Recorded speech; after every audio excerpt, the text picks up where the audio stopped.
Hi friends, this is Deep Basu and welcome to my channel Think Deep. I'm back and I'm going to review the film. Guess what? Yes, I watched the film 83.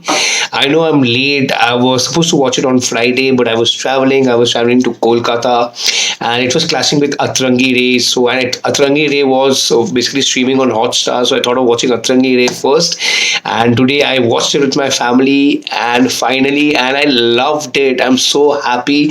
I immensely enjoyed it. And this is one film, everyone knows the outcome. We all know India is going to win, and it's their first World Cup. But in spite of that, it was so gripping. It was so, I could feel the palpitations in my heart, and I just enjoyed it, thoroughly enjoyed it. So I really recommend all of you to watch 83 if you guys have not, and please don't take it lightly. This is one movie all of you should watch. It's basically part of our history. Because don't dismiss this movie as just a film. Trust me, because I need to tell you guys, I should not take this 1983 World Cup that seriously. I should not take Kapil Dev that seriously because he's not part of my generation. I have grown up watching basically Ajay Jadeja, Saurav Ganguly, Javagan Srinath, Ravi Shastri, and these were my heroes. But when people used to talk about the 83 World Cup, they should talk about Mr. Amarnath, Kapil Dev, Yashpal Sharma. I should not take them that seriously. I said, हाँ हो गया 1983 में अब क्या अब तो जीतो. So it was quite an eye opener for me, and watching the entire film, I have a lot of respect for the players who were part of 1983 World Cup, each one of them. And those days it was even tougher, and people were really, they were in the Indian team was an underdog team.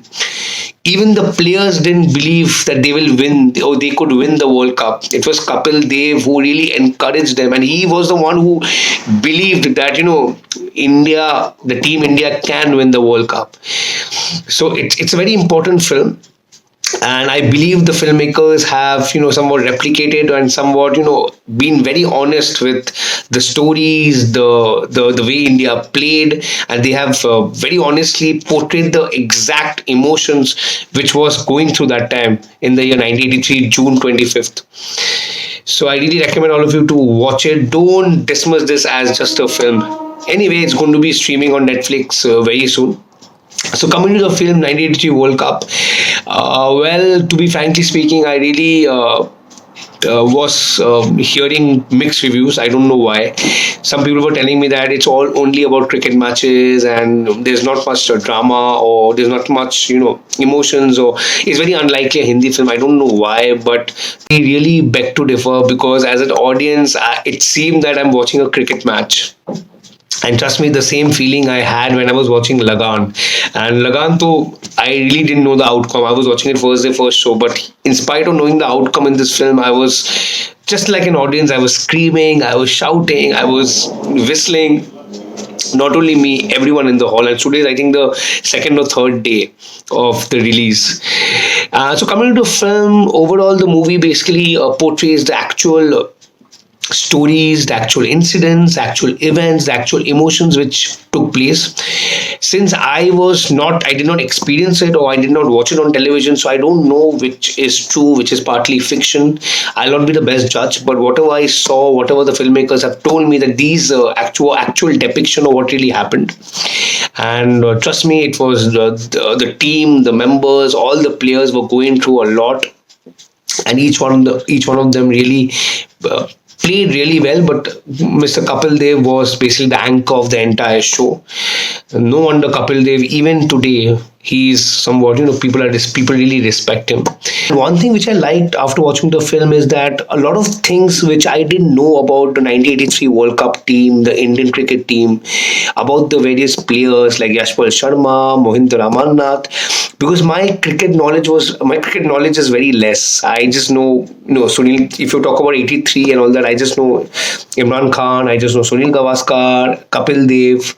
I didn't know much about the players. So after watching the film, I got a good insight about who were playing, who had represented our country, and I was very surprised to see Sunil Gavaskar, the character who played. He was not in action during the 1983 World Cup. It was quite shocking for me because, as you know, Sunil Gavaskar sir is quite an inspiration, and he's one of the best cricketers in not only India, in the world. But I was very surprised to see that Mr. Gavaskar was not quite in action during 1983 World Cup. Like I think the man of the match was Mr. Amarnath. Yashpal Sharma played really well, and Ballu Singh, Balwinder Singh also played very well, and Kapil Dev so definitely he was the all rounder, and he was anchor. So there were a lot of eye openers which I definitely got to know. A lot of insider got to know about the 1983 cricket team and the players. So Mr. Man Singh, who was the manager of the Indian cricket team, was definitely very well portrayed by our very own Pankaj Tripathi.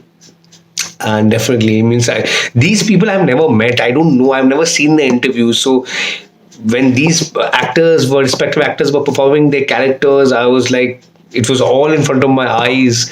It was looking so real, so convincing. So the way Jiva has, portrayed Shrikant so well, because I've seen Shrikant's few videos after he appeared on Kapil Sharma, Mr. Shrikant Cricketer.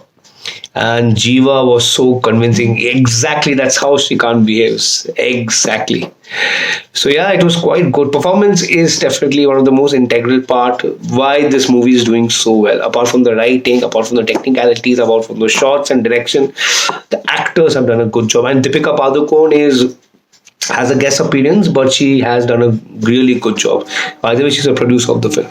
Overall, I would love to salute Kabir Khan to putting everything together, being the captain of the ship, right? The emotion, bringing out those small emotions, the thrilling moments, the shots.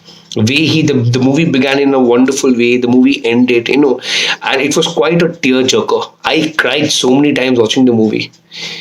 As I'm telling you guys, it's a very important film.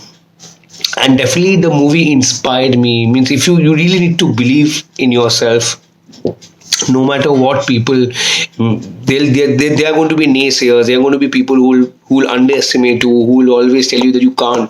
But if you only believe in yourself, sky is the limit. So that's what the movie taught me. It was a takeaway. The movie has been shot by Mr. Asim Mishra. As a cinematographer, he has done a great job portraying, and the color tone, taking us back to 1983, and the way he has shot the entire match, the match highlights and everything was pretty well done. The writing, the movie has been written by Mr. Kabir Khan, Mr. Puran Singh and Vasant Bala. The writing is also quite top notch, right from the dialogues, right from the screenplay. Every player has got their weightage. I wouldn't say that Ranveer Singh was the only in focus. Each and every player, the important players like Yashpal Sharma, Sunil Gavaskar played by Tahir Basin, everyone has got some good sequences to prove their actual worth. And yeah, that was not easy. And making a sports film is not easy. Plus, coming to the music, Pritham has done a good job. Overall, movie is a must watch. And I just got back. You can see my eyes. I was crying. Of course, Khushi ke aasu. So watch it, guys. Merry Christmas to each one of you. 83 is a must watch. Shouldn't be missed. If it releases on Netflix also, you need to watch it. Don't dismiss it as a film, and don't watch it, then comment. Watch 83. That's for now. I'll be back again with a new review, and Merry Christmas to all of you.